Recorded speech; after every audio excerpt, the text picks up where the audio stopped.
Yo, so a lot of people, including myself, who are musicians or filmmakers, we all go through this point where we try to find our voice and our sound. And a lot of people, including myself in the past, didn't really know how to get to the point where I would find my sound.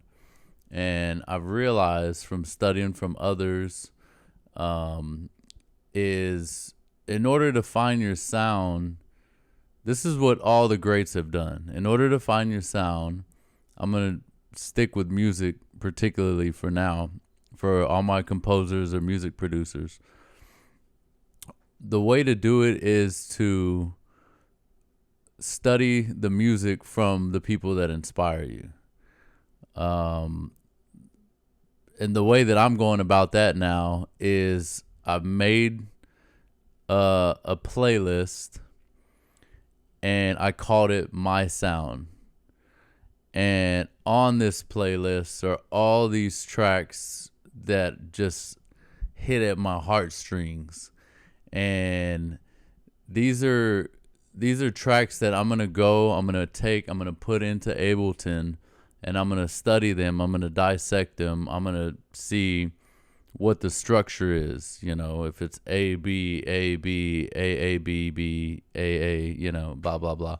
And I'm gonna see what key it's in. I'm gonna see if that key changes, what it changes to. I'm gonna see what the chord progression is. I'm gonna write down the instruments used. I'm gonna write down the feeling that it evokes. And through this process, these of analyzing these songs, this is how I believe and how I've seen others in interviews like Ennio Morricone and John Williams talk about how they basically develop their sound. And I think this is the best way to do it, because what you're doing is you're taking these songs that you're inspired by and you're figuring out and you're analyzing them, and you're seeing what it is about these songs that attracts you. And whenever you do that, and whenever you've gone through that process, then you start to see that whenever you start producing and you start creating, you're creating with those sounds, and you're creating with that tonality and those movements and those chord progression changes, those melodies and those harmonies. And so I think this is something that I'm trying right now. This is something that I just started working on in the past couple months.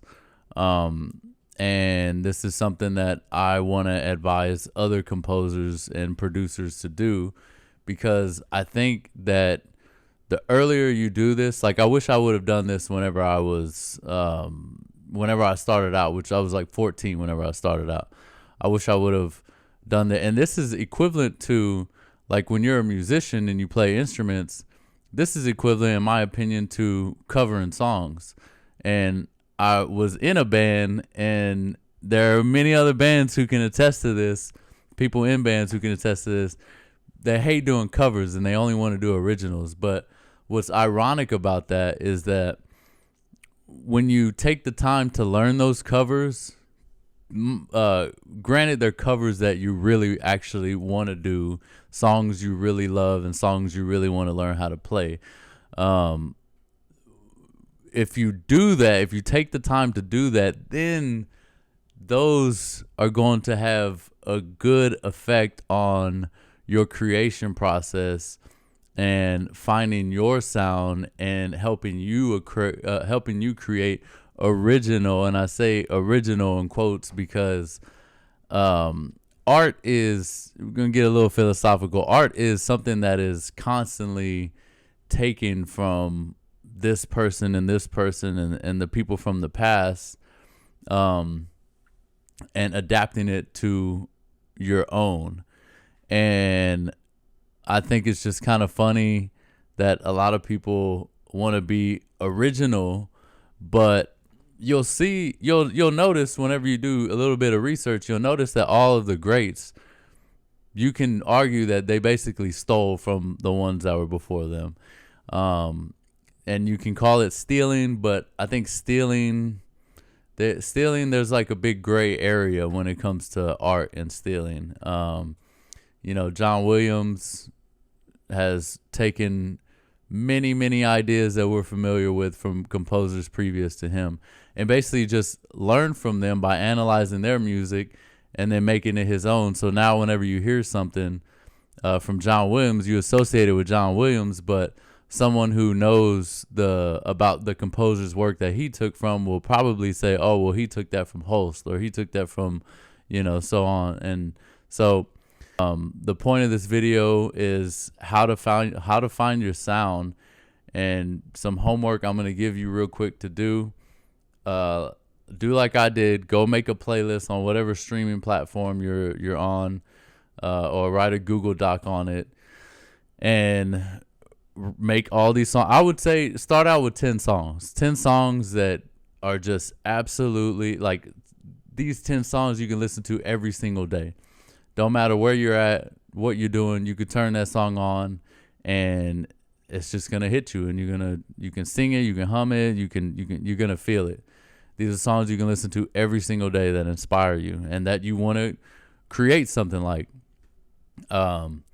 Make that playlist, study those songs, listen to those songs, get familiar with those songs, hum those songs, then take those songs and throw them into whatever DAW you're working in. Ableton, if you're watching this channel, I got some tips on Ableton and I'm going to keep bringing them.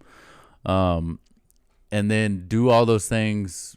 Go back in the video and do all those things. Write down all those things that I said to do, with, writing down the key, writing down what instruments they're using, and analyze the song. And you'll see that when you do this, you'll see after you've done that process, your music is gonna be so much better. I promise you. And another little example right before I end this video that I like a lot that I heard is, if you're familiar with D'Angelo's album Voodoo. If I remember correctly, I remember watching a video and they were talking about the making of Voodoo and how they were in the studio and they were just jamming on songs, but it was like songs from like Stevie Wonder. And then after they would finish those jams, then they would record and write the songs based off of those jams from those Stevie Wonder songs and stuff. And so don't be afraid. I guess the point of this video is, yes, how to find your sound, but it's also going along the lines with the conversation of don't be afraid to take from what inspires you.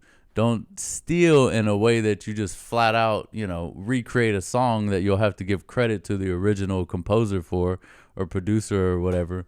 Don't just take the idea like that, but like take that inspiration from that song and use that energy and that feeling to create something that really, something that you're really proud of and that you're willing to show others. So boom, there it is, how to find your sound. These are just a few tips. If you got any questions, if there's anything I didn't cover in the video that you're curious about, or you just want to have a conversation, hit me up, email, leave a comment below. I'm going to get back to you. I'm pretty active on here. And I would also like to see what you create based off of this video. Send me some stuff, and if you want to get my feedback on it. And I'm excited to share this idea and this concept with people to see how helpful it can be for people. So, yeah, peace.